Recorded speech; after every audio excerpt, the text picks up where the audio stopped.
maana halisi ya kuwa mfanyakazi ni nini? Maana halisi ya kuwa mfanyakazi ni kuwa shareholder katika taasisi au kampuni unayofanyia kazi, shareholder wa maarifa, shareholder wa nguvu au nguvu kazi na kadhalika na kadhalika. Mara nyingi huwa nawaambia wenzangu kwamba wewe ukiwa ni mtumishi wa serikali au sio wa serikali, na wakati wa likizo yako itakapofika, ukiona umeomba likizo siku 28 na ukakaa siku 28 zote nyumbani bila taasisi hiyo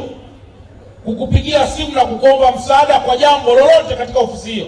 bado wewe kama mtumishi wa taasisi hiyo unayo mengi ya kujiuliza kuhusu nafasi yako na uhai wako katika taasisi hiyo. Lakini ukikuta unakwenda likizo siku 28 alafu kunakuwa kuna buguza nyingi kwamba kama naweza hebu rudi hata kidogo, ujue una mchango mkubwa pia katika taasisi hiyo, na ndio maana wanahangaika wakati wote kukusumbua kurudi katika taasisi hiyo kwa sababu ya mchango wako.